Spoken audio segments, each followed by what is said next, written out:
Centri podcast toob sinuni põnevad intervjuud ja arutelud valdkonna ekspertidega, käsitledes teemasid alates tootearendusest müügini, materjali hankimisest efektiivse tootmiseni ja tootmiskorraldusest automatiseeritud lahendusteni. Kuula ja saa osa uuenduslikest ideedest ja praktilistest nõuannetest, mis aitavad sul oma ettevõtet arendada ja konkurentsivõimet tõsta. Tänases saates räägime tööstuse automatiseerimisest ja robotiseerimisest ning meil on külas Atemix tööstusautomaatika, ettevõte, kelle kirg on tehase tootlikkust tõstvate lahenduste pakkumine. Külas on siis meil Triin Talmeister ja Ken Varik. Ma lasen teil ennast ise tutvustada. Tere tulemast! Jaa, tere, väga tore, et kutsusite ja need teemad on alati sellised, millest võib ilmselt rääkima jäädagi, sest et on jätkuvalt neid inimesi, kellel ei ole aimu, kuidas see asi käib ja see on täiesti okei. Mina olen Triin, toimetan Atemixis siis sellise ametinimetusega nagu äriarenduse spetsialist, aga põhimõtteliselt tegelen siis iga päev sellise ise nimetan seda tõlketööks, ehk siis tegelen siis potentsiaalse kliendi või koostööpartneri ja meie siis majas olevate inseneride vahelise tõlkimisega, ehk siis kui klient tuleb meile mingisuguse murega, siis me kuulame ta ära, minu meelt Keniga koos, ja siis proovime selle tema mure ära kaardistada, et kas see, mis ta ise arvas, et on mure, on kõigepealt see päris tuum või on see mure tegelikult kuskil teises kohas ja siis ühel hetkel, kui me jõuame sinna, et me oleme päriselt ära kaardistanud, mida sellel kliendil siis edaspidi võiks vaja olla, et siis me läheme selle infoga oma inseneride juurde, kes siis hakkavad lahendust pakkuma. Et lühidalt tegelen mina sellega.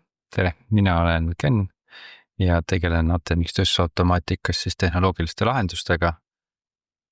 Vaatame koos Triinuga peale, mis on need kliendi väljakutsed ja mis see selline kõige optimaalsem viis seda lahendada on.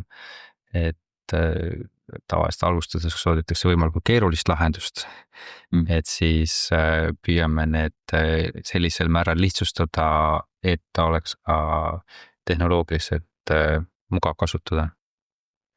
Ja ühel hetkel tuleb seal ka igasuguseid muid piire ette, et kliendi ootused, eks ole, kas see peab eelarvesse mahtuma, mida see lahendus peab tegema, mis on tema eesmärgid selle lahenduse loomisel, et kas on vaja nii-öelda inimesi ära kaotada süsteemist või raha kokkuhoida või aega kokkuhoida või efektiivsust tõsta, et sellest lähtuvalt siis hakkame edasi.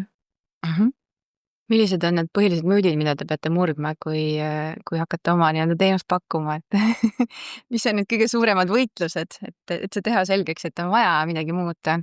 Mõtlen üldse tervikuna kogu selle tööstuse vaates Eestis. Just siia sõites mõtlesin, et tegelikult ma ei taha üldse hakata tooma neid igasuguseid näiteid, et mitte kellelegi ei meeldi kuulda kas või anonüümselt seda enda näidet, et näed, mina nüüd olin see, kes kõigepealt tegi kõiki asju valesti ja nüüd me siis tegime mingi lahenduse ja nüüd me teeme asju õigesti. Et tegelikult see on hästi inimlik, et kui sa oled mingi valdkonna spetsialist tootjana, eks ole, et sa toodad kas või mingit mööblit või mingit muud toiduainet, siis sina tegelikult tead, kuidas seda teed. Sa oled toote valmis teinud, keegi tahab seda osta ja see toode on hea, eks ole. Ja nüüd sul tuleb mõte, et sa tahaksid seda siis kuidagi natuke teistmoodi toota, efektiivsemalt, eks ole, lisada endale sinna tootmisse võib-olla mingisuguse automatiseeritud seadme, on ta siis robot või mingisugune uus töökeskus. Et siis ei taha, et keegi tuleks sulle ütleks, et kuule, aga sa teed siiapooli kõik asju valesti. Aga selle protsessi käigus tihtipeale peab küsima erinevaid küsimusi, et mõista, et miks see protsess täna on selline ja kui me seda protsessi nüüd muutma hakkame, siis missugused muutused sellega kaasnevad nagu ka teistes etappides selle protsessi juures. Ja võib-olla kui sa küsid seda müüti, siis kõige suurem müüt, millega me täna kokku puutume, on see, et robot on võlur. Ehk siis oodatakse seda, et ma ostan roboti, põhimõtteliselt panen ta sinna toanurka seisma, ta 3 päeva vaatab, mis tehakse ja 4. päeval hakkab ise, läheb sellesse kohta, kus on kõige suurem vajadus ja hakkab tegema täpselt õiget asja. Et see on hästi lihtsustatult ja kedagi ei taha sellega solvata, aga see on tegelikult hästi loogiline, et kui sa kellil meeldib seda kohvimasina näidet tuua. Kui enne oli robot, siis nüüd on ka AI, siis need 2 asja teevadki kokku võluri. Et kui sa ostad kohvimasina, eks ole, tänapäeval vajutad nuppu ja tuleb täpselt selline kohv, nagu on öeldud, et peaks tulema. Tööstusroboti puhul ütleme, et sellist asja ei ole, et see ikka käib ikkagi eelnevalt ja ka järgnevalt, ehk siis selline eelnevalt eeltööd ja järgnevalt selline ikkagi järelhäälestus või peenhäälestus on ju. Et see on võib-olla kõige suurem müüt ja teine müüt, mida me siis täna juba Ken ka mainis, on see, et AI, et kui enne oli robot, kes oli lihtsalt selline, kellele saad öelda, et tee nii, et nüüd on AI, nüüd ta oskab ka mõelda. Et AI ehk siis artificial intelligence või siis tehisaru on ju eesti keeles. Inimeste peas on ta selline nii-öelda autonoomne intelligentsus, mitte assisteeriv intelligentsus, mis ta siis tegelikult täna on, et me ikkagi kasutame teda assistendina, mis iganes viisil, ainult kas või ChatGPT kasutades, et sa ikkagi kasutad teda assistendina, annad talle nii-öelda õige prompti, aga sina pead otsustama, kas see, mis ta sulle välja pakub, on nüüd see, mida uskuda, mida kasutada ja nii edasi. Et ta ei ole autonoomne intelligentsus, ehk siis ta ei tohiks täna kuidagi pidi ise seda otsust langetada, et keegi peab ikkagi ütlema, mis on õige, mis on vale. Ma tooks võib-olla need välja, või tea, kes sul veel mõni müüt. Sul oli üks hea lause oli veel, meenunud. Okei, see, et automaatika ei võrdu automaagika, et kui sa nagu paned oma tootmisse mingisuguse uue seadme, mis iganes automaatset protsessi tegema, siis ta maagiliselt ei tee kõiki neid asju, mida enne tegi inimene, vaid talle tegelikult tuleb öelda seda või programmeerida või arvestada nende asjaoludega. Et ma toon seda puusanõksu näidet ka alati, et kui siiamaani töötaja mingit asja tehes tegi ka puusanõksu juurde, siis ja keegi seda kuskil kirja pole pannud, siis see robot või seade see puusanõksu ise oma peast ei tee. Need asjad jäetakse hästi tähelepanuta, just need sellised pisidetailid, mida töötaja veel teeb. Mitte keegi ei ole öelnud, et seda tegema peab, aga see lihtsalt on nagu loomupäraselt kujunenud niimoodi. Ja siis ka tootmisjuht ei pruugi üldse teada, et okei, aga tegelikult, et see veel natuke midagi. Ja siis, kui seda protsessi nüüd läbi vaadatakse, tuuakse see lahendus ja kui on operaatoriga need asjad üle käimata, siis võib seal väga palju huvitatud üllatus tulla. Ja mis on olnud kõige suurem üllatus? Kõige suurem üllatus on. Ja kus klient saab teada, et tema toote erikaal muutub vastavalt ilmale. Et kui inimene tõstis kotti siiamaani, siis ta on jäänud vahet, kas väljas sajab vihma või on väga kuum, eks ole, kott on ikka kott ja tõsta tuleb see ikkagi alusele. Aga kui jah, niiskus mõjutas nii olulisel määral, siis kõik konstateerisid fakti, väga huvitav. Tõesti. Robotiga haaramise puhul see mängis suurt rolli, et kas see kuivaineid täiskott on nüüd hästi puffis või ta on hästi lössis ja sellest tulenevalt siis oli vaja korrigeerida seda roboti programmi. Et ja ka siis sellest tulenevalt omakorda siis, kuidas see kokku pandud alus koos püsis, et kui sa paned hästi lössis kotid täpselt sama mustri järgi, siis nad vajuvad laia, et sa paned hästi puffis kotid sama mustri järgi, siis samamoodi võib juhtuda. Et sellised nüansid.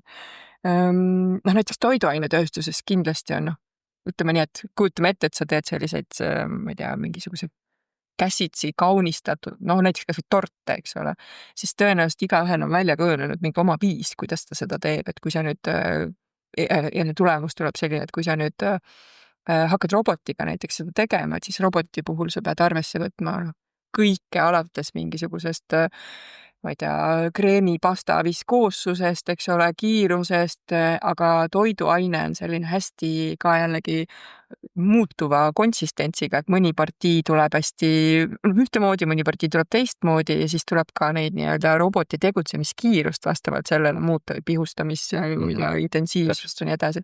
Need on sellised väiksed nüansid, mida inimese puhul ei võta keegi arvesse. Isegi ei pane tähele, et sellised tekib.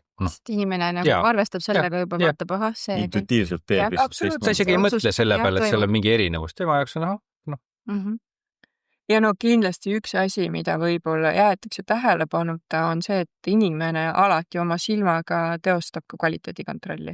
Isegi kui tal ei ole seda ülesandeks antud, et puidutööstuses eriti, et kui sul on mingi kruvi kuskilt väljas või mingi laast kuskilt lahti või sa näed, et kuskil on täke, siis sa ikkagi reageerid sellele. Robot ei tee seda mitte kunagi, kui sa ei ole talle seda öelnud. Et selle visuaalse kontrolli tähtsus ükskõik millises tööetapis tegelikult inimesel on alati see võimalus, kas ta märkab või ei märka, kas ta tegutseb või tegutse, see on iseasi, aga robot seda mitte kunagi ise ei tee, kui sa ei ole talle seda öelnud. aga kas need küsimused, mida nagu lahendada, on tootmisvaldkonniti erinevad ka või on tegelikult ikkagi, kui me taandame sealt mingid väga erisused välja, on nad ikka samad probleemid kõigil? Pigem taanduvad nad ikkagi koonduvad kokku üldistele kitsaskohtadele. Ja kitsaskohad tulevadki selle samas, mis me enne rääkisime, et töötajad tegelikult teevad teatud asju rohkem, mida ütleme siis tootmisjuht või ei teadvusta. Ja ta teab, et see on olemas, et ta ei ole nagu, see ei ole nii primaarne, sest et selle üle ei ole kunagi arutatud ja see on nagu loomulik osa.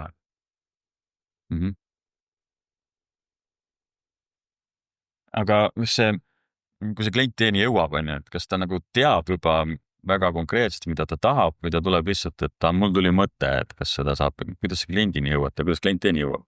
See on tegelikult väga erinev, on nii ja on naa, et on mõni, kes tuleb ikkagi põhimõtteliselt valmis lahendusega, ütleb, et näed, et nüüd hakkame pihta, et mul on sellist asja. Ja on ka täpselt selliseid, kes tulevad mõttega ja tegelikult ei oska öelda, kumb parem variant on. Et kas on see, et kui sa tuled sellise ummerase mõttega, et ma tahan oma ettevõttes midagi paremaks teha või oma tootmis midagi paremaks teha, et siis mõnes mõttes on isegi lihtsam, sest et tal ei ole välja kujunud mingit ootust, et nii, et ma nüüd pean sellise efektiivsuse saavutama või nii palju inimesi koju saadma või nii palju raha kokku hoidma, vaid et on võimalik nagu vaadata seda protsessi natuke avatumalt, aga teistpidi sealt võib välja tulla ka selliseid kohti, mis nagu panevad rohkem ehmatama või tekitavad nagu sellist pikemat mõtlemisaega või see protsess kujuneb nagu pikemaks. Teistpidi, kui on nagu väga välja kujunenud nagu lahenduse sooviga, keegi võib-olla YouTube'is kuskil näinud midagi, ma tahan täpselt samasugust asja, aga ei arvesta sellega, et see on nagu, näiteks ei ole tema valdkonna nagu video, mida ta on vaadanud või tema valdkonna lahendus. Et siis on jälle samamoodi, et aga mis mõttes ei saa, et kuidas sa näed siin ju tegi. Ja see on kõik hästi inimlik, see on kõik hästi inimlik oodata, sest et kui ise lähed spetsialisti juurde, lähed arsti juurde, samamoodi eeldad, et arst oskab sulle öelda, mis sul viga on. Ja kui sa oled kuulnud, et näed, ühel selline operatsioon töötas, siis sa eeldad, et teisel, sinu samamoodi toimib, või see ravim toimib. Et see on nagu hästi inimlik oodata.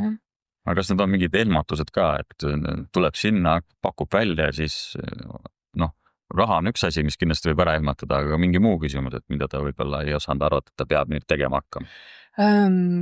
Mina ütleks, et kõige suurem nagu selline ebakõla või ütleme asi, mille peale meie juurde pöörduja ei oska võib-olla kõik eelnevalt mõelda, on see, et kui palju aega ja panust enda poolt tegelikult läheb sellesse, et üks automatiseerimise või robotiseerimise lahendus oma majja tuua.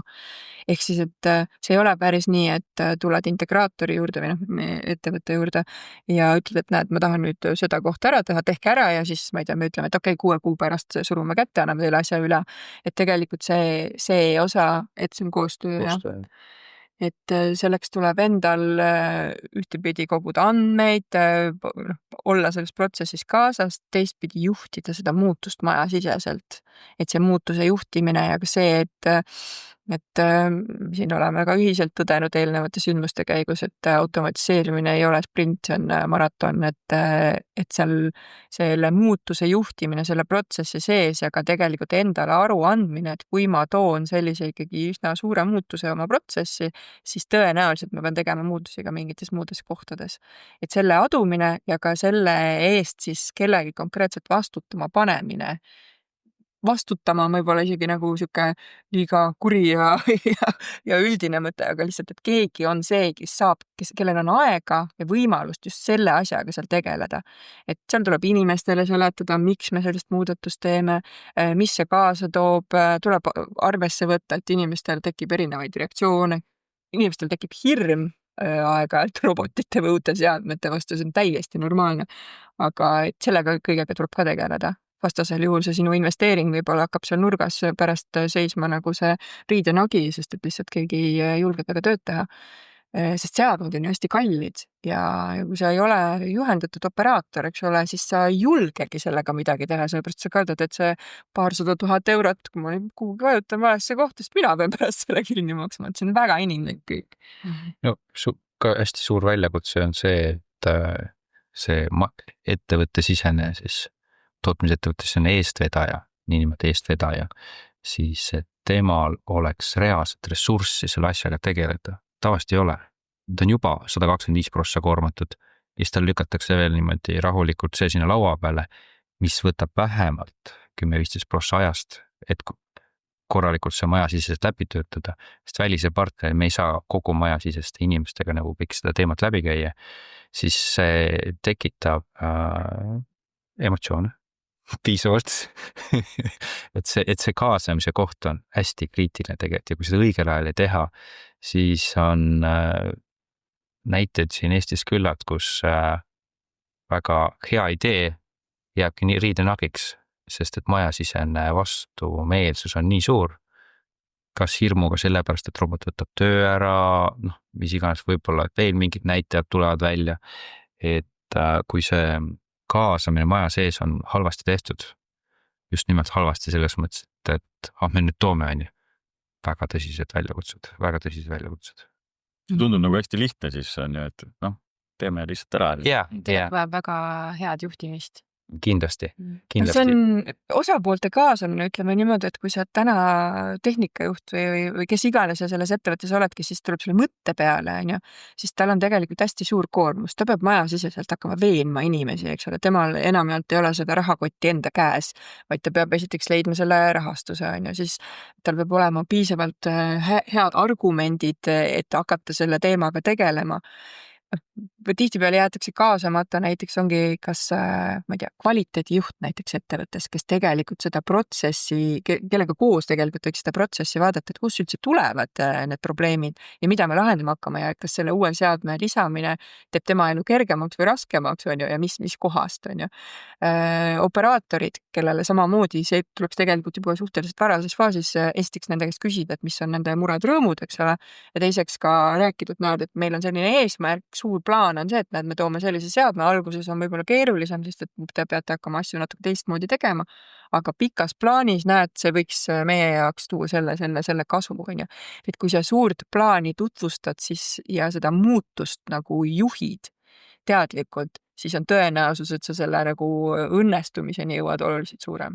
Aga see kõik on see asi, mille peale see tegelikult, ütleme, et läheb poodi autot ostma, siis sa ei mõtle selliste asjade peale, et kuidas see minu elu mõjutab, sest sa tegelikult oled veendunud, et autoga sa saad kiiremini mingeid asju, mugavalt mingeid asju teha kui ilma autota.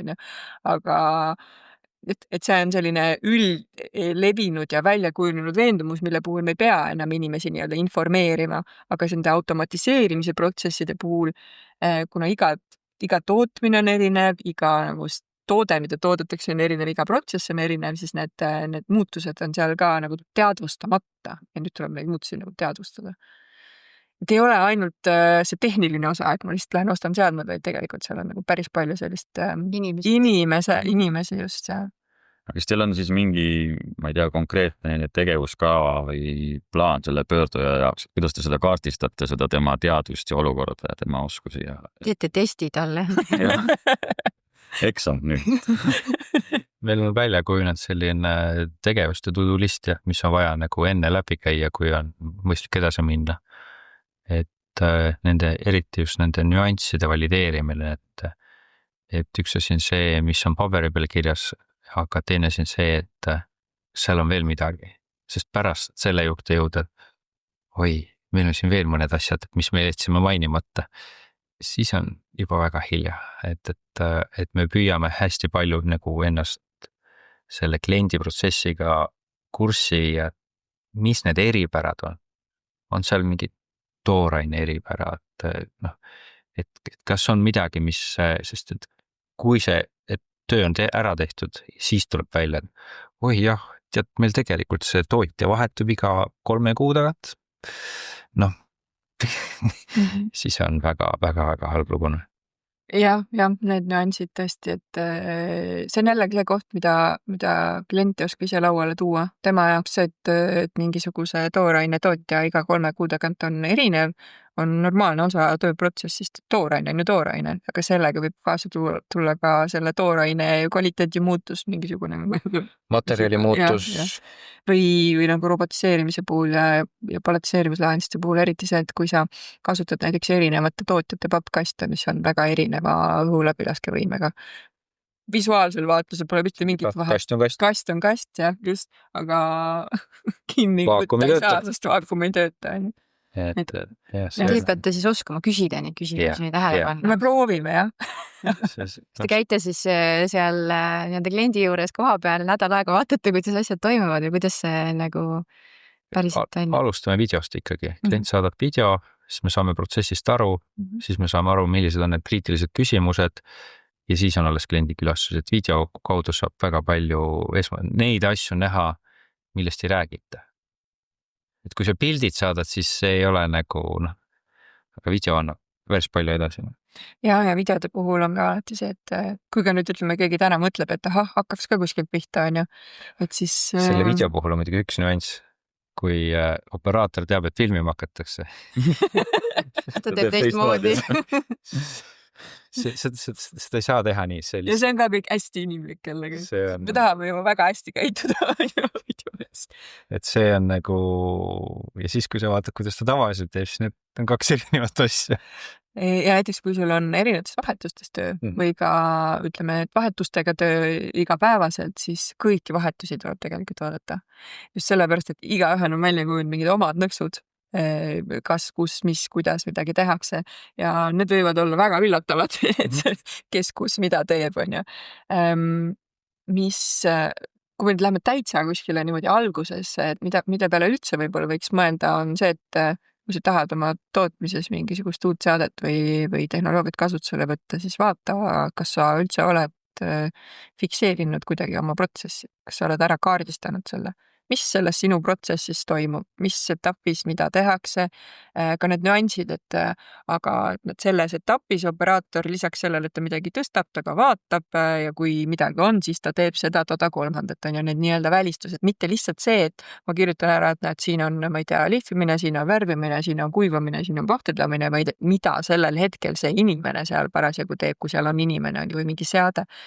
Ja kui seda protsessi vaadata hästi nagu detailselt lahti kirjutada, siis tasuks mõelda niipidi, et kas selles etapis, kus sa parasjagu oled protsessis, kas see, mida sa teed, on järgnevate etappide eeldus või eelmiste etappide tagajärg.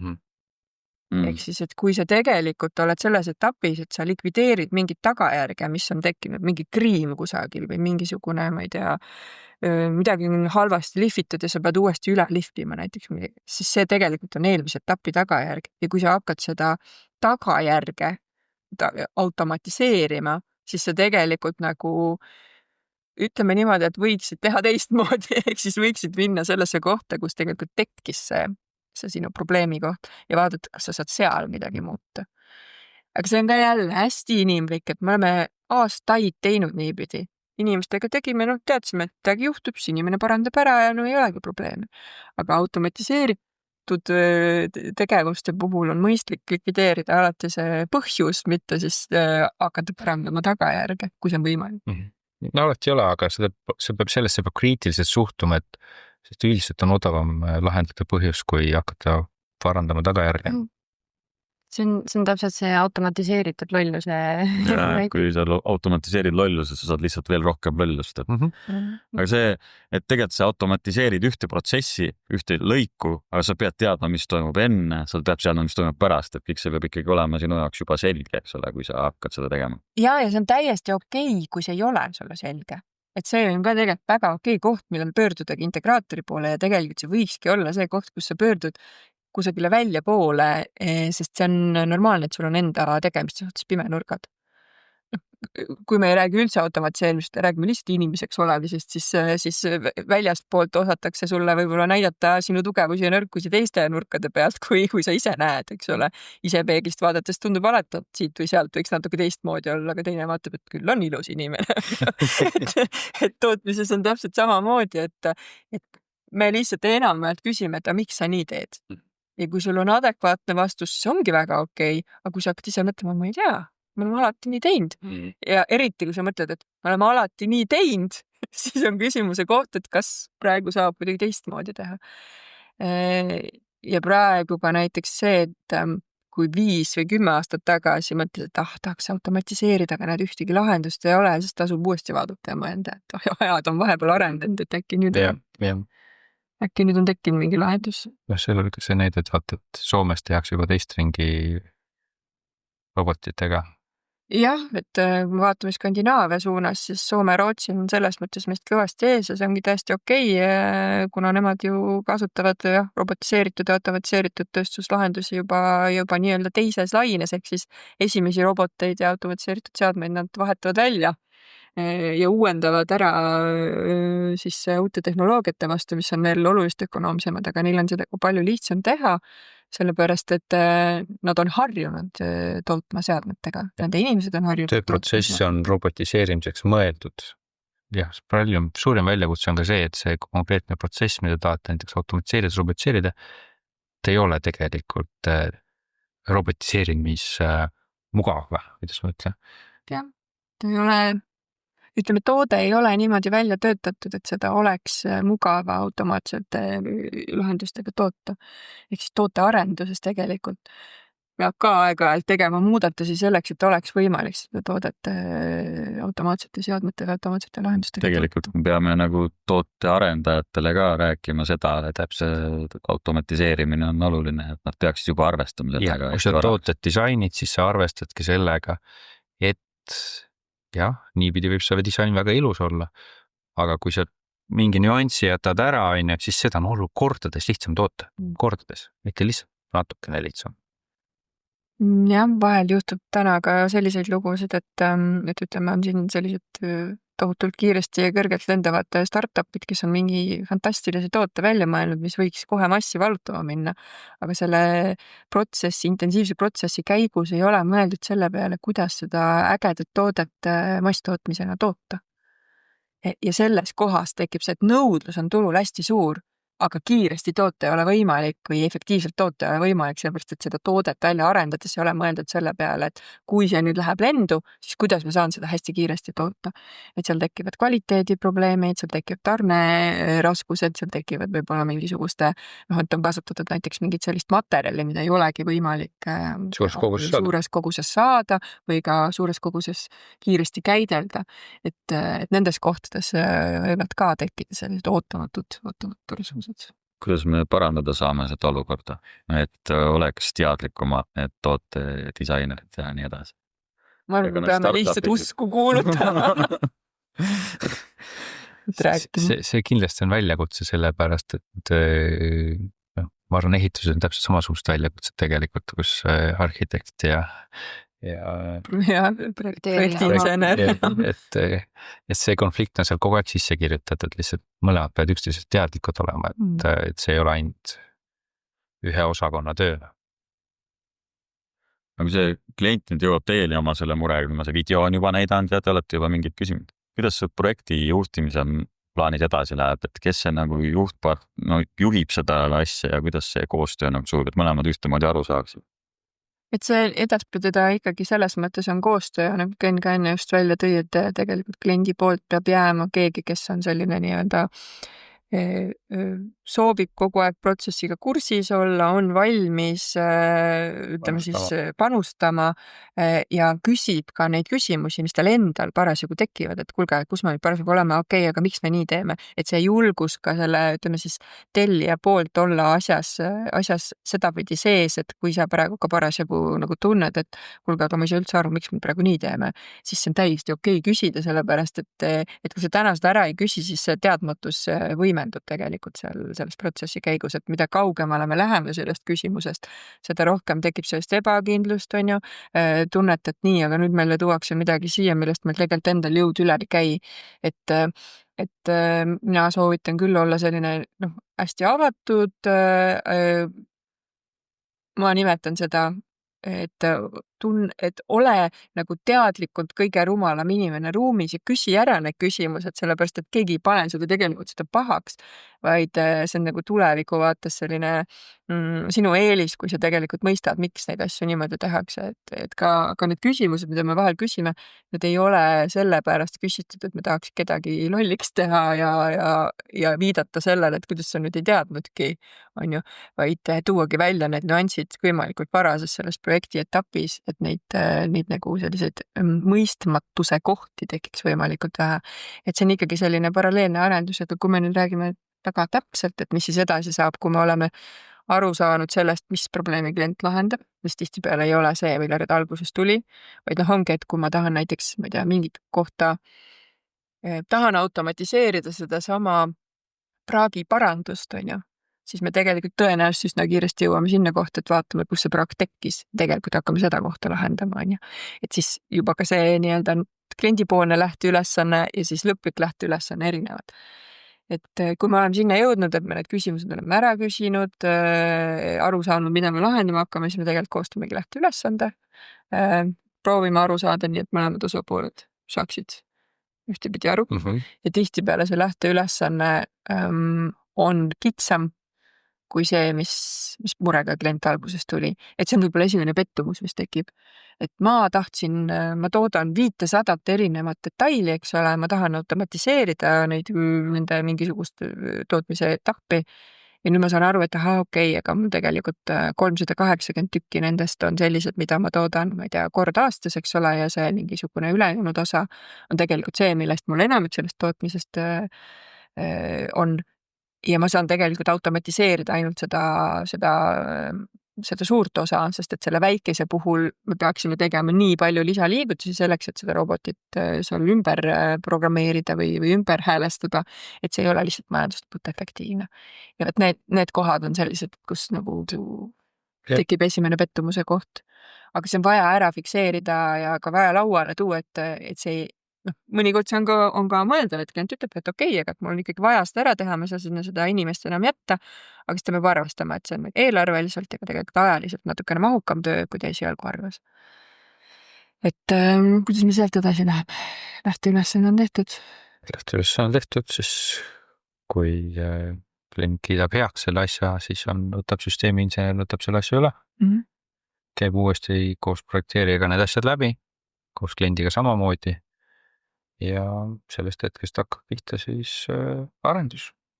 Ja, et siis võtame selle nii-öelda rohkem nagu siis enda lauale kogu selle tegevuse, et kui me nüansid välja selgitanud, tähtülesande kokku leppinud, eelarves kokkuleppele saanud, projekti tähtaja paika pannud, et siis hakkavad meie insenerid toimetama. Et siis on põhimõtteliselt selline kliendiga kooskõlastamine mingites etappides, et kus me siis oleme parasjagu jõudnud, kas meil on vaja mingisugust testtoorainet, kuidas me seda korraldame, kus me seda asja paika hakkame panema, et sellist nagu ajakava siis nii-öelda sätime ja siis ühel hetkel niimoodi maagiliselt olemegi jõudnud sinna kohta, kus me hakkame seda asja siis kliendi juurde kohale viima. Ja see on tegelikult ka järgmine etapp, kus kliendipoolne panus on tegelikult päris suur, aga samal ajal, kui meie siis toimetame selle enda poolt selle asja siis ideest füüsilise teostuseni, siis see kliendi poolt tuleb ikkagi läbi mõelda see, et missugused muutused selles protsessis tema enda majas hakkavad toimuma, on ju. Kas on tekkinud näiteks selle automatiseeritud seadme lisandumisel mingisugune uus pudelikael, millega tema peab tegelikult majasiseselt tegelema, on ju, lahendama seda kuidagi. Kas on vaja näiteks mingid protseduurid ümber kirjutada, kas on vaja inimesi koolitada, et näiteks kui sul tuleb robot või siis ütleme jättustusrobot majja, siis tegelikult oleks vaja, et ka keegi oskaks seda majasiseselt opereerida, ehk siis väga mõistlik oleks teha operaatorile koolitus selles osas, et kuidas ta edaspidi seda robotit käsitseb. Oleneb muidugi, kui suur või väike või kui keeruline või lihtne see seade saab olema, aga tööstusroboti puhul on kindlasti mõistlik. See sõltub väga, mida see operaator tegelikult enne tegi, et kui kõik oli ikkagi enne väga käsitöö, siis kindlasti vajab koolitust on. Kahjuks tehakse harva ja inimene ikkagi visatakse vette, õppigu juma, et see on nagu inimestel väga stressiallikas, sul tuleb uus seade, sa veel täpselt aru ei saa, okei, meie insenerid ka on tegelikult, kui see käivituse aeg on siis, ma ei tea, võib-olla ütleme kuu aega on meie inimesed ka kogu aeg olemas, et tegelikult on see operaatoriga nagu koostöös, et me nagu siis toetame seda operaatorit sellega, et ta tegelikult ei pea muretsema.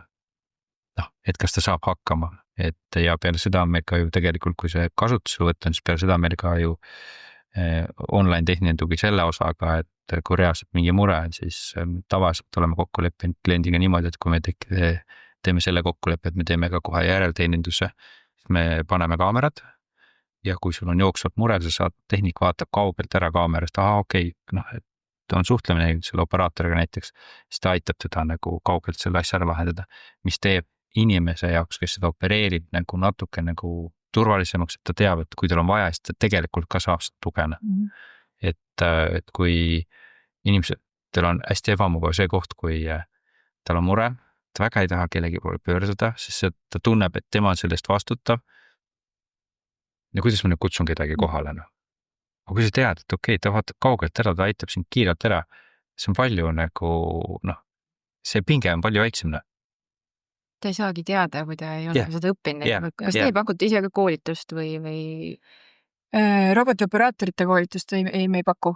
Et selleks on tegelikult ikkagi sellised nii-öelda õppeasutused või sellised asutused olemas, kes siis pakuvad seda baasteadmist, et alates, ma ei tea, sellest, et sa saad aru, mis on teljestik, eks ole, kuidas see manipulaator seal toimetab ja mis on need sellised baasfüüsika kuni siis. Ja neid koolitusi on päris tihti tegelikult selles mõttes, et see ei ole nagu Eesti Maaülikool teeb suht tihti, ka meie käime neil vahepeal toeks sellega, et räägime praktilise olulise kogemusi, toome, võtame mingid seadmeid kaasa näiteks.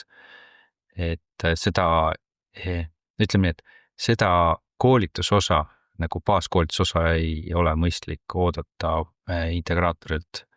Et see on ikkagi inimene peab reaalselt minema kuskile, saama rahulikult maha istuda ja teha nagu, et meiepoolne koolitus on see, kus me reaalselt võtame selle operaatori ja objektil või ütleme selle seadme juures tehakse need praktilised asjad läbi nagu.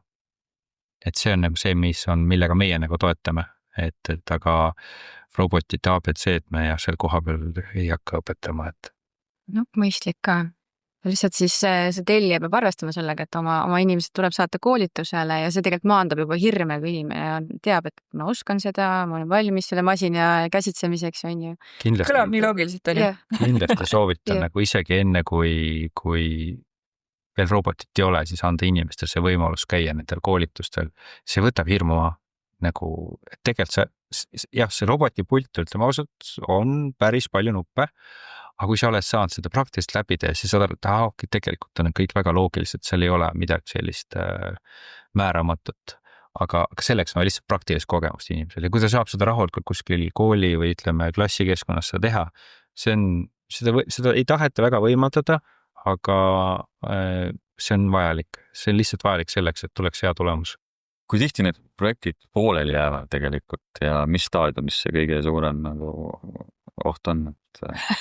Ausalt, siis esimene koht, kus pooleli jäävad asjad on see, et kõige keerulisemad kliendid on need, kes saadavad kirja, et mul on vaja hinnapakkumist ülehomseks sellisele lahendusele ja mul juba 3 pakkumist on olemas, tehke ka mingi pakkumine ja siis sa teed sellise nagu põhimõtteliselt kogemuse ja puusa ja kohvipaksu pealt ennustatud pakkumise ja arvestad sinna sisse võimalikult palju riske, on ju, mida sa suudad selle lähteülesande, mis tavaliselt on mingi 5 rida, on ju, pealt teha, saadad vastusele ja siis nad ütlevad aitäh, oli 3 korda kallim kui teiste pakkumine.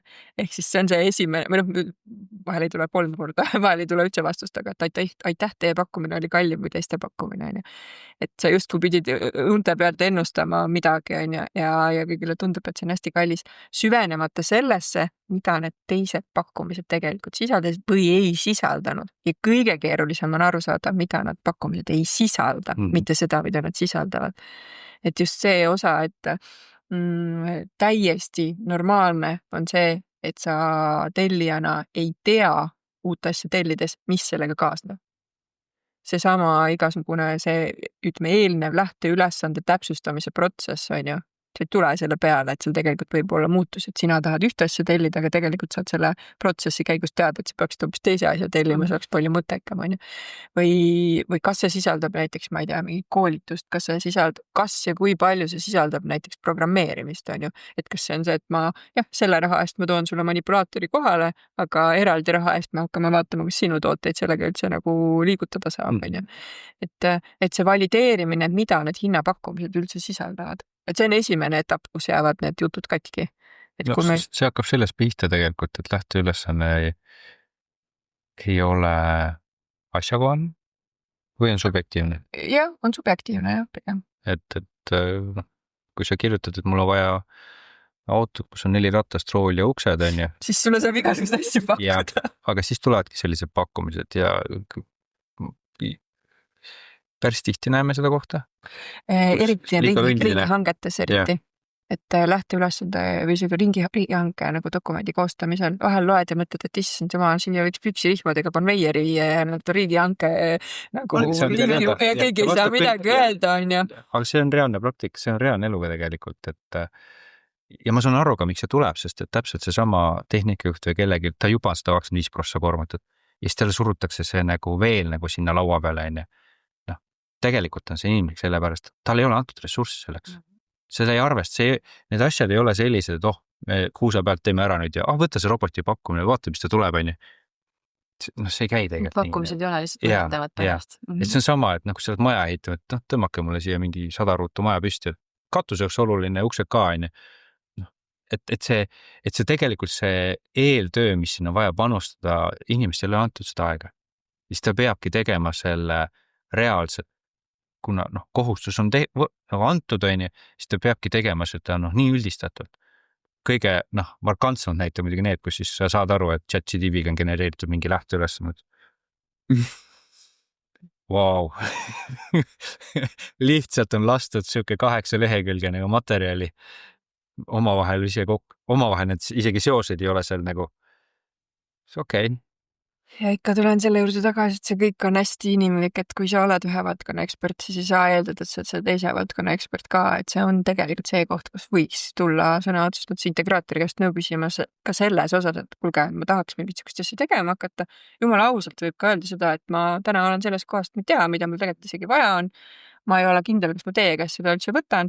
Selleks on meil selline teenus nagu eelprojekteerimine. Ehk siis klient saab meiega koostöös oma lähteülesande kokku panna. Me suudame siis vaadata, kitsendada ära seal selle koha, mida siis reaalselt lahendama hakatakse ja siis on kliendil tegelikult dokument, millega ta saab pöörduda erinevate integraatorite poole ja ta saab siis sellest dokumendist lähtuvalt endale pakkumise. Ja tihtipeale jäetakse see ära selles mõttes, et see on see väike võit, et see 3000 või 5000 või 7000 oleneb, mis nagu, mida osta, eks ole, või mida hankida. Et ma jätan selle ära, ma panen lihtsalt kirja ja vaatan, mis tuleb, on ju. Siis kui see lõpuks investeering on 300 000, siis see on nii väike osa sellest, millega sa saad puusse panna. Või tänu millele sa saad nagu vähendada seda tõenäosusest, et sa saad midagi, mis tekitab sulle edaspidi jama, mitte nagu tulu, on ju. Fakt on see, et need pakkumised ei ole siis võrreldavad. See on nagu fakt selles mõttes. Siis on igaüks laheneb oma loomingu järgi ja kui me nüüd lähtume lõpuks sellest numbrist, siis see number tegelikult ei ütle mitte midagi. Okei, see on nagu alguses, et siis ei ole veel, teie olete oma aega kulutanud ja selles mõttes, aga kui me oleme jõudnud nüüd kuskile, ma ei tea, juba seal projekteerime ja siis selgub, et ei vist ikka ei sobi. Et kui palju siis pooleli jääb? Ma ei tea, meil ei ole vist olnud sellist olukorda, kus me oleme jõudnud sinna kohta, et projekteerimise käigus, et pigem nad kukuvad ära selles esimeses etapis, kus ongi see, et me teemegi selle hinnangulise hinna, selle info pealt, mis me teame ja siis tuleb Excel tavaliselt mängu. Ehk siis see sama entusiastlik tehnikajuht, kes tegelikult on nüüd veel rohkem asjas sees, siis ta näeb, et lahendus päriselt paistab, ma saangi oma asja paremaks, peab minema sinna majja ja hakkama nüüd veenma neid inimesi, kes talle potentsiaalselt raha annaksid. Ja siis sa pead hakkama tegema arvutusi, esimene küsimus, mitu inimest me koju saame saada. Et selliseid kaudseid kasusid on väga raske kohe sellel samal inimesel, kes siis reeglina ta on mingi tehnikajuht, on ju. See ei olegi tema pädevus arvestada, missugused personalikulud sinna juurde käivad, et tema ei pea tegelikult seda tasuvuse arvutust seal läbi tegema, aga ta peab tegema selle majasisese veenmisprotsessi läbi, on ju. Ja ütleme ausalt, et enamik tehnikainimesi ei ole kõige paremad inimesed selles mõttes, et nad ei pea keskenduma sellele, kuidas kedagi, mis vahenditega veenda, et see on hea lahendus, vaid nad peavad tooma sulle selle lahenduse sinna majja, on ju. Et see on selline eraldi väljakutse, mida tavaliselt tehnikainimesele nagu õlgadele panna päris nagu, ma ütleks siiski ülekohtune. On. Nüüd enamasti taandub ikkagi rahale, mitte tehnilisele võimekusele. Ma ütleks isegi niimoodi, et tavaliselt ei ole kunagi asi rahas. Asi on selles, kuidas see on sõnastatud. Sellepärast, et kui täpselt see, et ongi, et kui kui me vaatame nüüd seda, et kas sa oled 5 aasta pärast toodad seda sama, kui su tehas on 5 aasta pärast alles, okei. Kas palgafond tõuseb? Fakt on see, et tõuseb. Kas inimesed on nõus tegema seda kohati roppu tööd, et seda asja toota? Ei ole. Isegi kui täna on, siis 5 aasta pärast kindlasti ei ole. Et kui me hakkame nagu tegelikult ausaid vastuseid andma ostjadele, ütleme nendele olukordadele, siis tegelikult me raha number, me võime rääkida, et see on kõige olulisem.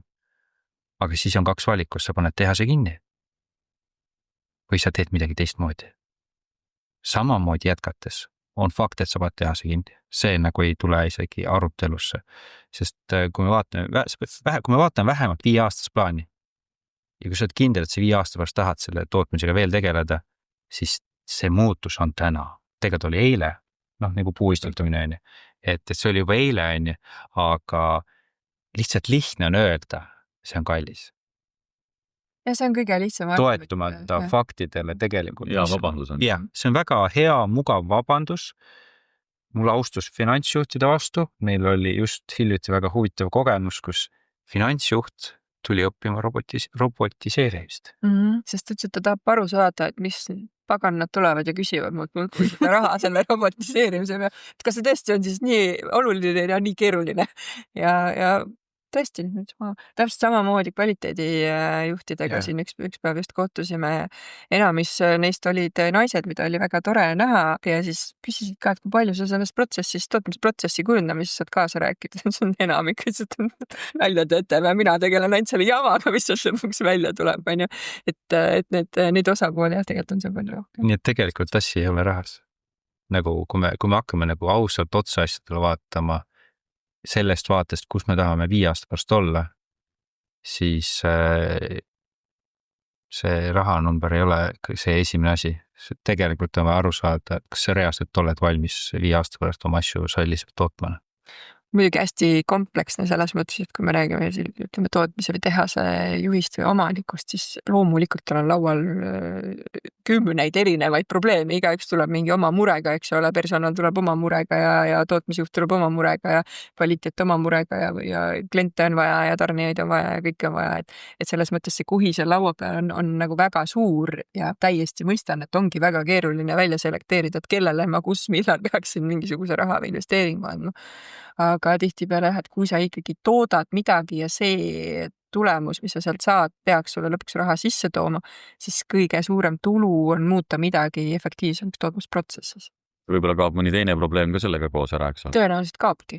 Seesama, näiteks väga lihtne, eks ole, et kui see on protsess, mida on väga ebamugav teha ja tõesti peadki kogu aeg tegelema personali värbamisega selle jaoks, et sa saaksid sinna mingi inimese, siis su personali inimesed tõenäoliselt on väga tänulikud täpselt, et kui sa võtad ära selle probleemi, pluss sa isegi tegelikult võib-olla ei adu, mis kohtadest sa veel raha kokku hoiad.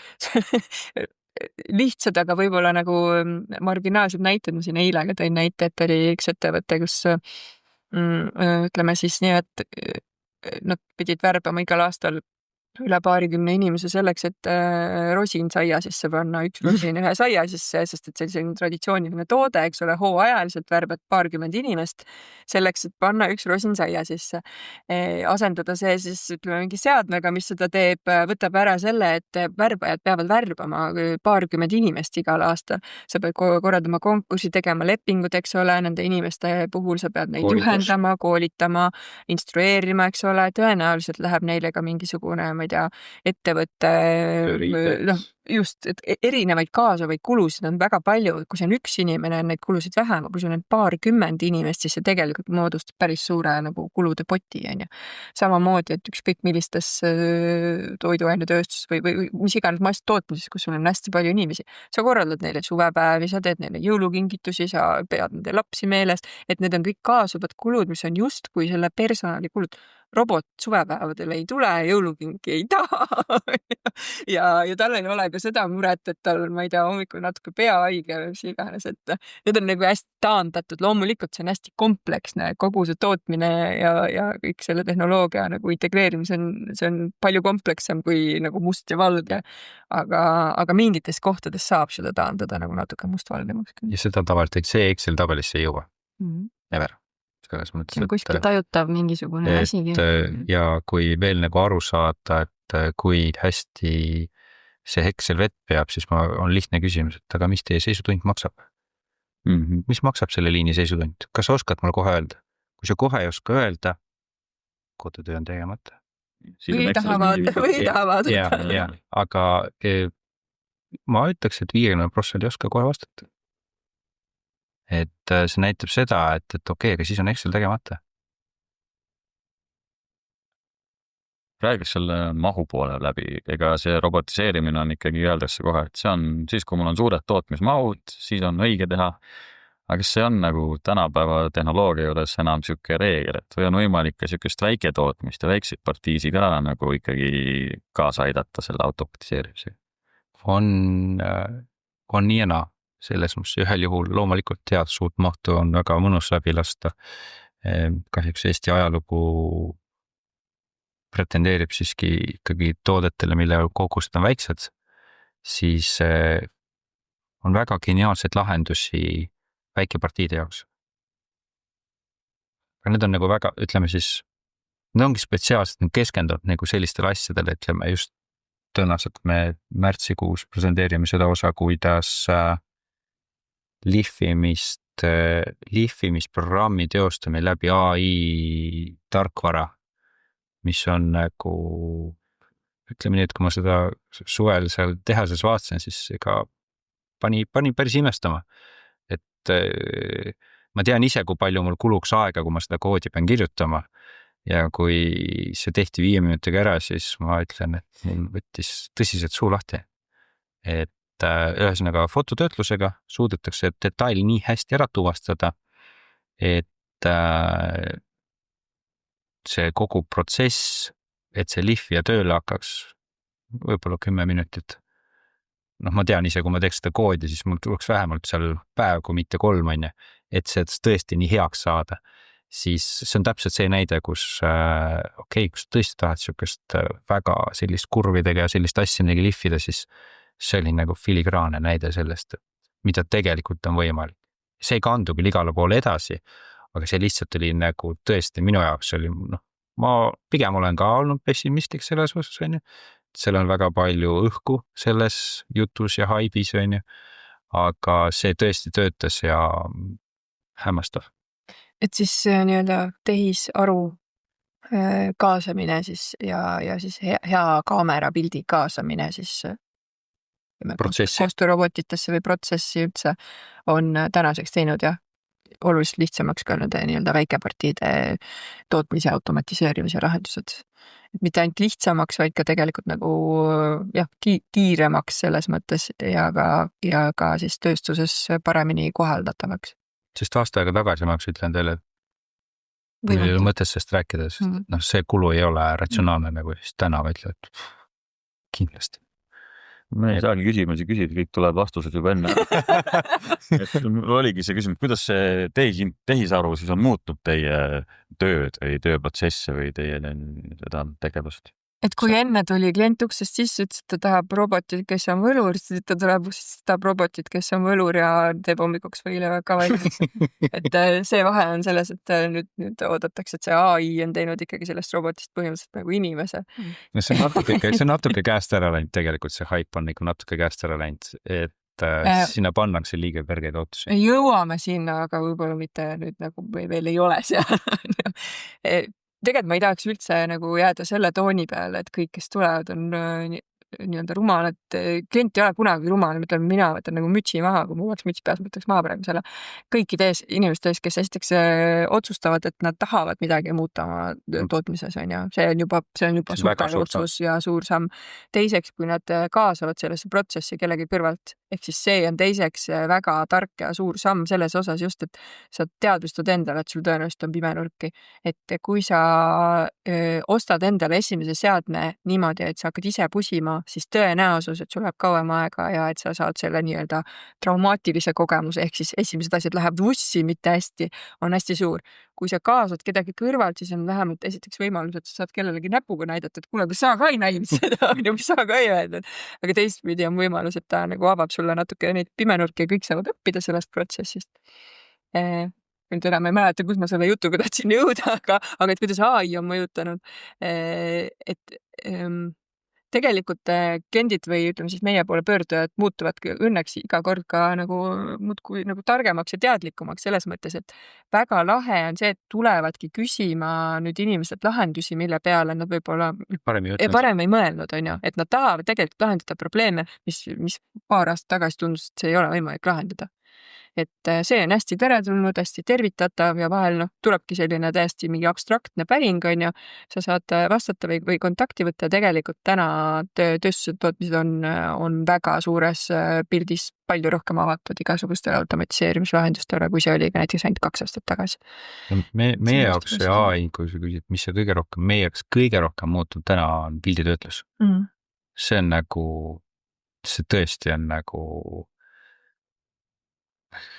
müts maha selles mõttes, mida nad suudavad teha pilditöötlusega nagu selles mõttes, et analüüsi mõttes, et et kas ta milliseid nagu praake ta suudab tuua, et mingid detaili kõrvale kaldeid asju, mida täna suudetakse pilditöötlustel, see kindlasti on nagu hitt, ma ütleks isegi nii.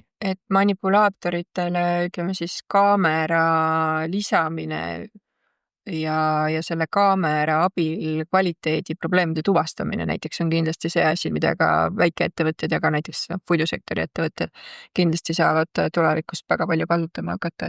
Et see, et sa juba selle mingisuguses etapis, kus sa muidu võib-olla oleksid seda automatiseerimist kasutanud, kas lihtsalt mingisuguseks liigutuse tegemiseks, eks ole, ühest kohast teise panemiseks või mingi protsessi tegemiseks, siis nüüd sa saad selle protsessi käigus ka tegelikult tegeleda juba kvaliteedi kontrolliga ja juba seal selles etapis mingisuguseid asju kas välistada või teha järgmises etapis teistsugust otsust. Meil üks robotitootja teeb hästi suurt tööd selle nimel just, et see oleks juba võimalikult palju integreeritud robotisse ja nii operaator või integraator peaks tegema minimaalset effortit selle nimel, et seda kasutusele võtta. Et see on kõige suurem muutus nüüd praeguse lühiaja jooksul, et kindlasti tuleb seal väga palju veel, aga see pilditöötlus on olnud väga kiire areng, tõesti väga kiire areng. Ja siin jälle võib nagu hästi üldiseks ka minna, et kui me täna hakkame kasutama lihtsalt seda pildi ja manipulaatori kombinatsiooni selleks, et võib-olla näiteks, et sul on mingi detail, kuhu sa pead 3 auku puurima ja siis sa saad iga kord vaadata, kas need 3 auku seal on olemas juba selles järgmises etapis, aga näed, et vaata ühe augu puhul ei ole auk näiteks lõpuni puurinud, on ju, et siis sa saad tegelikult juba teada, et sul järelikult selles pingis on mingisugune või selles eelmises seaduses on mingisugune probleem. Ja kui see hakkab nüüd korduma või hakkavad tekkima mingi sellised korduvad vead või mustrid, siis sa tegelikult saad selle põhjal ühel hetkel ka vaadata, et ahah, mul on tegelikult hooldusvälp vale, et mul kogu aeg iga teatud hulga detailide taga tekib selline probleem, ma pean järelikult seda hooldusvälpa natuke lühemaks tegema või mul on mingisuguseid varuosi vaja näiteks hoida laas palju tihedamini või palju rohkem, kui siiani oli ja nii edasi, et sealt need kaasuvad võimalused, mida sa selle pildi või videotöötluse abiga ja tehisintellekti abiga saad. Täna neid on väga isegi täitsa keeruline prognoosida, et kui sul ei ole andmeid, siis sa ei tea ka, kuidas sa neid kasutada saad. Kui sa andmeid kokku saad koguda, siis sa saad hakata ka mõtlema ja ka tehisintellekti abiga tegelikult analüüsima, et mida sa sealt veel tuletada ja järeldada saad. Tuleb leida sellele ühele protsessile, mis automatiseerib ja need lisandväärtused, mis tekivad, teemast.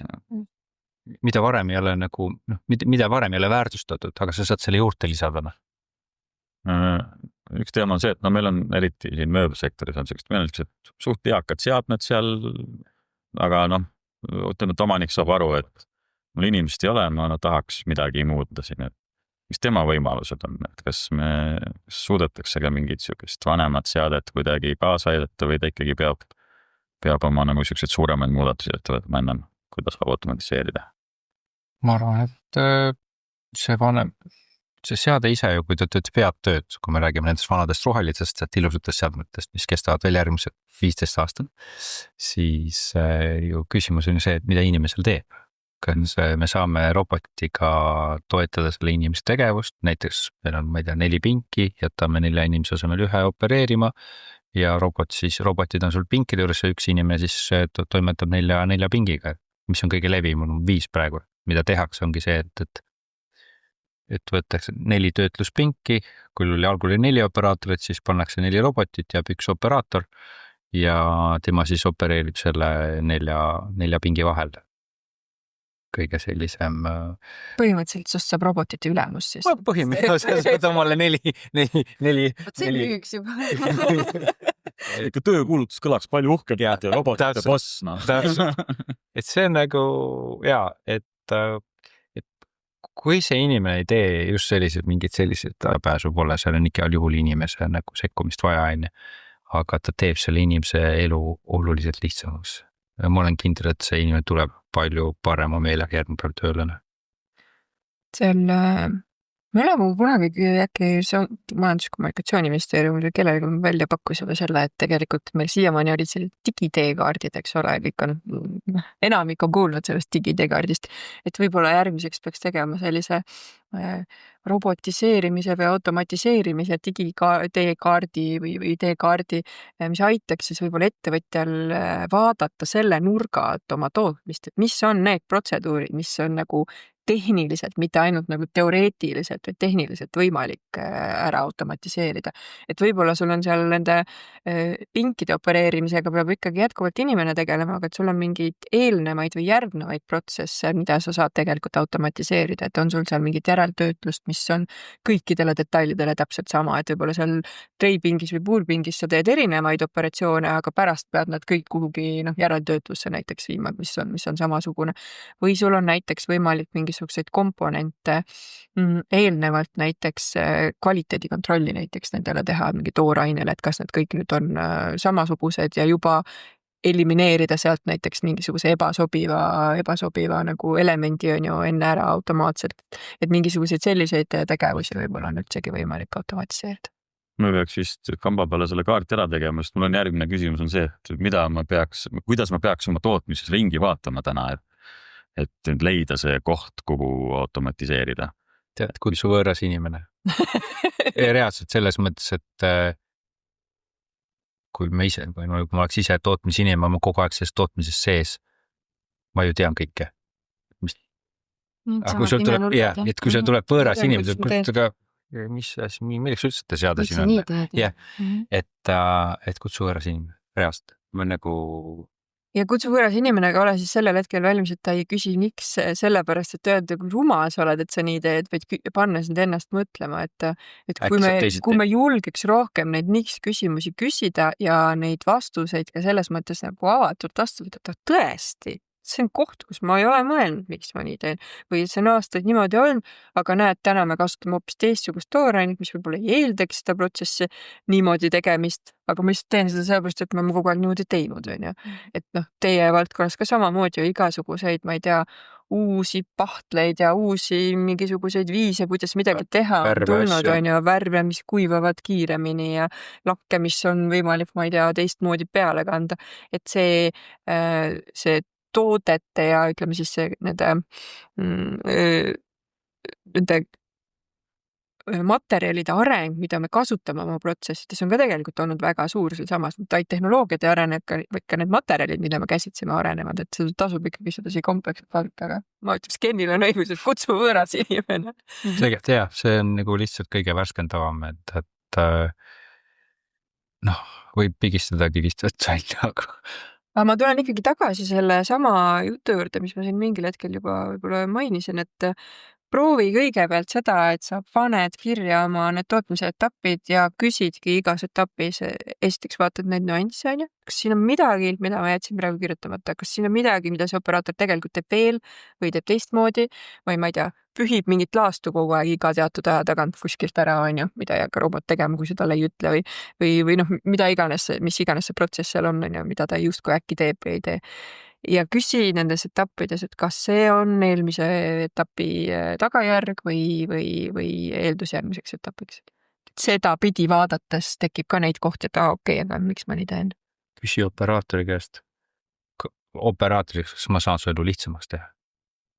Ma olen kindel, et sealt tuleb väga huvitavaid vastuseid, mida pole kunagi küsitud. Sest tema teeb seda tööd iga päev, teeb täpselt nii. Jah, et küsi reaalselt operaatori käest, kuule, et kas me saan su töö lihtsamaks teha. Ja ma usun, et see tuleb väga huvitavaid üllatusi.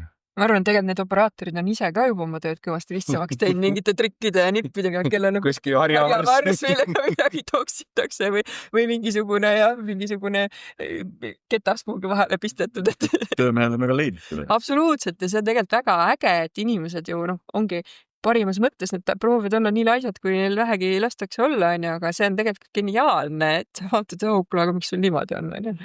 Et jah. Aga me nüüd üritame siis nagu tootmisest neid inimesi vähemaks läbi selle robotiseerimise saada juba sellepärast, et meil ei ole neid inimesi, aga see tähendab seda, et teil on inimesi juurde vaja, ehk siis kes neid välja töötavad. Kust teie saate need? See on päris keeruline ettevõtmine, sest et vaata, ongi, et üks asi on see tehnoloogiline osa, on ju, ükski tehnoloogiline lahendus ei jää täna selle taha, et seda tehnoloogiat ei oleks võimalik luua. Et kõike on võimalik luua, lihtsalt see ressurss, mis sa sinna paned, võib olla nagu absurdne, aga kõike on võimalik luua. Suurem takistus on alati need inimesed seal juures, et kas need inimesed on valmis seda vastu võtma, ehk siis see nagu see inimlik pool, see muutuse juhtimine inimeste poolt on nagu, mulle tundub, et hetkel nagu kõige suurem osa, et sellised psühholoogilised ja sotsioloogilised nagu vaated sellele uuele lahendusele on natuke isegi võib-olla keerulisem koht lahendada. Ehk siis, et oleneb, keda me värbame, kas me värbame inseneri või me värbame, ütleme siis müügiinimest, on ju, kes on justkui tegelikult ka selline tööstuse terapeudi rollis täna, et sa räägid selle inimesega, sa proovid talt kätte saada selle, mis on tema suurimad mured hetkel, mida ta tahab lahendada. Tema võib-olla tahab lahendada ühte asja, aga teine osakond, ma ei tea, tahab lahendada teist asja sellesama nagu, et see on niisugune hästi kompleksne, et ühtepidi on meil siis meie töös vaja selliseid hästi inimesi, kes suudavad hästi lihtsalt rääkida asjadest ja see ei ole jällegi kellegi suunas mingisugune kriitika, vaid et kui sa lähed vanaemale rääkima sellest, kuidas robot töötab, siis sa räägid natuke teistmoodi, kui sa räägid insenerile, eks ole, mitte et ma ei võrdle, et nüüd vanaemad ja insenerid on meil tehastes ka, vaid et tehastes on meil oma valdkonna spetsialistid ja meil töötavad inseneridena oma valdkonna spetsialistid ja see keel, mida te omavahel räägite, on täitsa erinev. Isegi kui sõnad on sarnased. Isegi kui sõnad on sarnased, jah, et siis jah, meil on vaja kas sellised natukene inimesi ja natukene selliseid insenere, aga inseneridel peab olema ka selline ühtepidi viis näha natuke suuremat pilti. Ehk siis, et küsida, et kas see, mida ma siin praegu lahendab sinu tehases ära ka suuremas pildis midagi või tekitab tegelikult hoopis järgmise asja juurde. Et on hea küsimus, meil on õnnestunud ikkagi inimesi leida, aga ma olen nõus, see läheb aina keerulisemaks. See inseneri pool just, et no ma saan aru, et see peab ikkagi omama mingeid oskusi ja kui ta nüüd tuleb koolist, kas siis, ma ei tea, kutsekoolist mingi automaatik või ülikoolist insener, et kas nad on valmis siis juba selleks tööks või te peate ikka väga palju ise õpetama? Kui ta ise on fanatt, kui see on see asi, mida ta igal juhul teha tahab, siis on kõik võimalused olemas. Ja meil on hästi tublisid noori poisse tulnud siin viimasel ajal, kes ongi täpselt sellised, et ta ei jäta enne järele, kui ta saab selle, et see peab olema ikkagi selline enda sisemine soov ka nagu neid probleeme ära lahendada.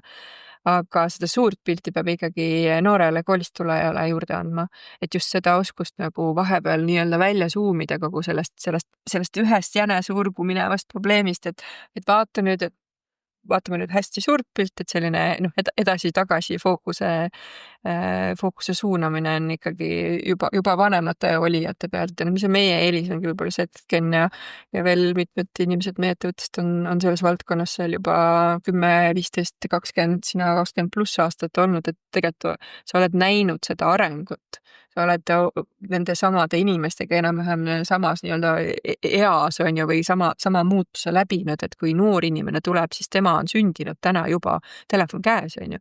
Aga me neid lahendusi pakume nendes keskkondades reeglina, kes ei ole sündinud mobiiltelefon käes ja intuitiivselt ei toimeta. Et seal on ka see erinevus. Et noortele tuleb lihtsalt anda väga palju praktilist kogemust ja võimalust ja hästi olulised minu meelest on igasugused sellised mentorlused selles mõttes, et kogenud ja vähem kogenud inimene koos tööle panna ja koos tööle panna, mitte lihtsalt koos tööle panna, vaid koos tööle. Ehk siis, et ka selline üksteisele peegeldamine, analüüsimine, et see osa, mitte ainult see, et ma keeran seal midagi kinni ja viin midagi kohale, vaid et sa tegelikult analüüsid ka seda, miks me asju nii teeme, mida me peame tegema, kellele, mis tunne või mulje või mõte sellel hetkel jäi või tekkis, on ju, miks klient neid küsimusi küsib. Et see on nagu oluline on sellest aru saada, et vahvad olukorrad tekivadki, et kui selline noor entusiastlik robotitehnik tuleb, ütleb, et no miks see klient ei võinud siis kohe öelda, et ta seda, toda, kolmandat ka tahab, on ju. Et mul oleks selle juba eelmises etapis saanud ära teha. No jah, aga esiteks ta ei teadnud, et tema jõudis sellesse kohta hiljem. Et see ootus, et klient on sama tark, sama nii-öelda tehnilises mõttes sama tark, et see on täiesti ebareaalne, on ju. Et see on ilmselt see asi, mida koolis on ka päris keeruline õpetada. Et see tuleb nagu lihtsalt. Kas te saate kuidagi koolidele nagu ka tagasistada, et mida teil oleks vaja, et koolis rohkem räägitakse, mida võib-olla ei ole nii oluline, et koolis võib-olla mingid ballasti tuleks kaasa ilmaisata? Eks me teeme seda jõudumööda. Võt see ongi, et see töö on selline, et sa käid usku kuulutamas ja siis sa käid koolides rääkimas ja siis sa tuled siia podcasti ja siis sa käid konverentsil ja siis sa vahepeal proovid tööd teha ja nii edasi. Et eks õnneks on see, et koolid tegelikult päris palju pöörduvad ise ka. Ise küsivad. See on väga oluliselt muutunud väga. Tahavad koostöös välja arendada uusi õppekavasid, on ju, tihtipeale ka väga utoopiliselt ühtepidi hästi kiiresti ja teistpidi siis ütlevad, ja kui me nüüd selle õppega valmis saame, siis juba 2 aasta pärast saame lõpetada neid inimesi koolitlema ja 3 aastat koolitame ja 5 aasta pärast nad ongi juba Seda peal on juba kõik muutunud, eks ole. See ammu enam ei kehti. Jah, aga õnneks täiendõppijate puhul eriti kaasatakse päris palju nagu nii-öelda meid ka nendesse protsessidesse. See kõik on selline tore vabatahtlik töö, mida sa teed.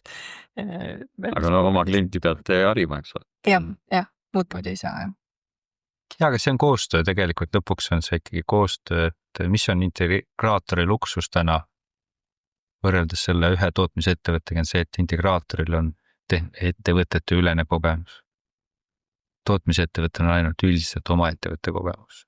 Et ta on oma ettevõttest, kindlasti eksperti, oma tehnoloogilise ekspert. Aga sa ei tea ju neid võimalusi, mis mujal ka on ja see on täiesti loomulik.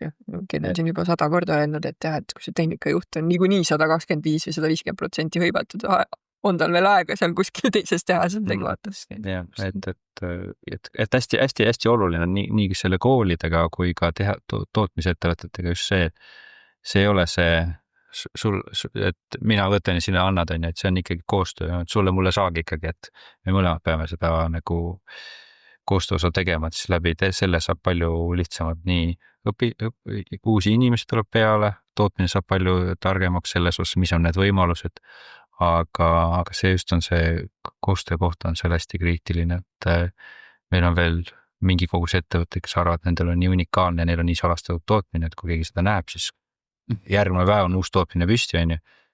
Soovin õnne neile. Aga tegelikult on nüüd juba paljud on aru saanud, et tegelikult läbi selle koostöö. Ja me kasvame kõik palju kiiremini, sest küsimus ei ole konkurents Eesti siseselt.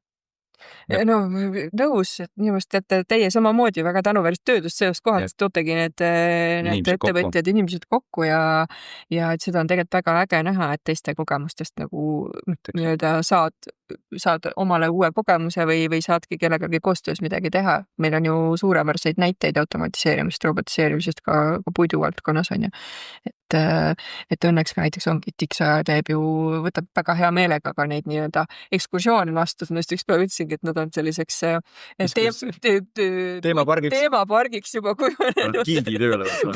Põhimõtteliselt, jah. Et aga iseenesest see on nagu väga tore, et kui sa ikkagi sektorit tervikuna saad edasi aidata, siis vaevalt, et mingi ettevõte sealt kaotab, et kui mingi sektor automatiseerimise või robotiseerimise läbi tugevneb, siis tugevneb tegelikult kõigi selle sektoris nagu ettevõtjate jaoks, et selles mõttes teile ka suur tänu selle tänuväärsete. Kuidas integraatorite vahel on, pigem konkurents või koostöö? Sõltub.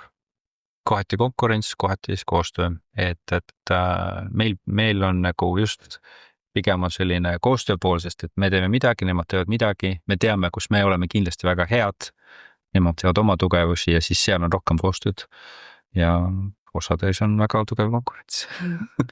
ja eks see on ikka nii, et neid madalaid õunu tahaks ju niimoodi madalate õunte puhul, ehk siis kui sul on mingi hästi lihtne lahendus, ma ei tea, pallatiseerimislahendus millegi või pick and place, siis on kõigil lihtne pakkuda, eks ole, kui mingi keerulisem asi, siis on üks spetsiifika, teisel teine spetsiifika. Võib-olla kõige ehedam näide see, kui oli meil see Foxway, kus oli vist lõpuks 5 integraatorit.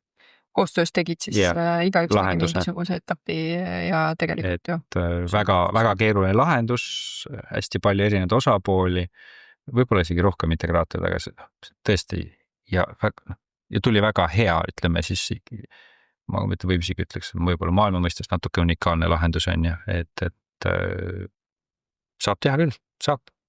Ja kõik võidavad. Kõik sai väga võimsa kogemus. Just. Aga saate lõpuks nüüd küsiks teie käest, et mis on need 3 asja, mida ettevõtja tegema peaks hakkama nüüd pärast seda saate kuulamist, kui ta mõtleb selle peale, et võiks oma tootmises midagi muuta, tahab midagi automatiseerida.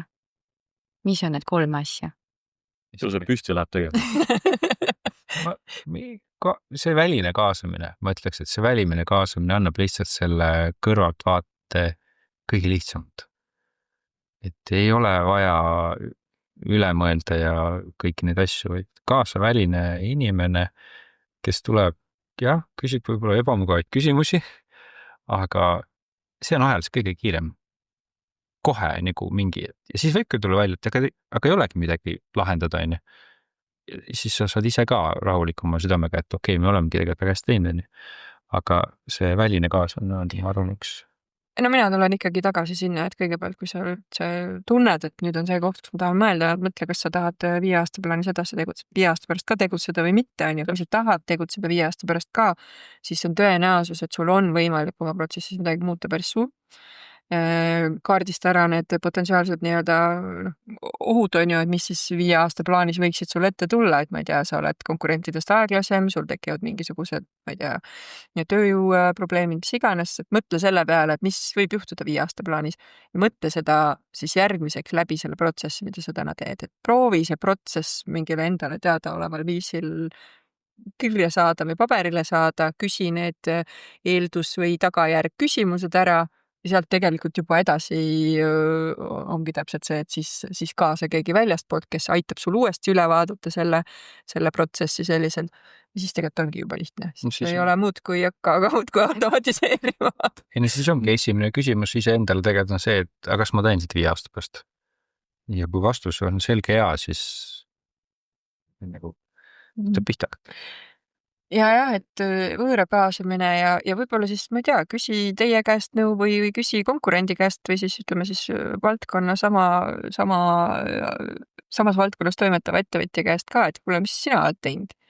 Et täitsa julgelt võib küsida, et kuule, mis sinu plaanid on, et see 5 aasta pärast ellu jääd. Kes ei vasta, siis ütleme niimoodi, et siis sa said teada, et ta sulle ei vasta, on ju, aga võib-olla ta vastab ja võib-olla ta ütleb, et näed, mina olen nii teinud. Et täiesti okei.